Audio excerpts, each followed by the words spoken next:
Welcome back. So on this episode, we're going to replace the cabin air filter for a 2017 Jeep Wrangler. I think the process is going to be identical for pretty much any Wrangler, but basically it's located behind the glove box. I ended up going with this model. I tried to get one that I can possibly just clean out and reuse, but they didn't have it in stock, so I just went with this. Maybe next time I'll replace it for that kind. So the easiest way to remove the glove box, it has these two little tabs that kind of prevent it from falling down, so you guys can kind of see. All right, there's one pop, and let's see if I can do the other one with just one hand. There we go. And I'll just slide it down, and there comes the glove box. So now, what we're going to do is just basically click on this guy, this one here, pop this little plastic cover off. Make sure before you do this though, that you have the climate control setting. Push this to on for circulating the air in, and it'll open up the little gate, and then you can turn it off. So I'll kind of demonstrate, but do not do this with the car turned on. So I'm going to turn it on to the on position, not turning on the vehicle.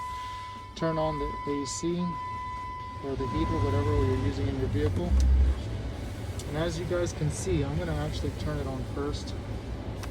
Push this. And you'll see that little door open. I'll push it again to just close it. You guys can see that? So I'm going to push it again to open it. And then once it's open, I'm just going to go ahead and turn off the vehicle and remove the key. This will leave it in the on position, as you can see, just slightly open, so that I can actually access the two filters that I'm going to replace that are in there.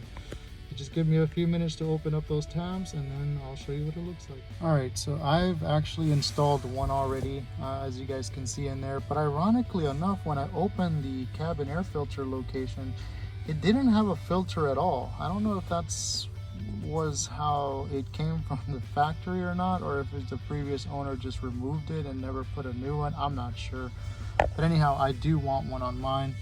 Here's what the instructions look like on the actual filter itself. You guys can see that the airflow is pointing down, the arrows, and that's basically how I'm going to install this, because the air gets sucked in from the top and it goes in through the bottom, through the vents. So I'm going to install it just like this.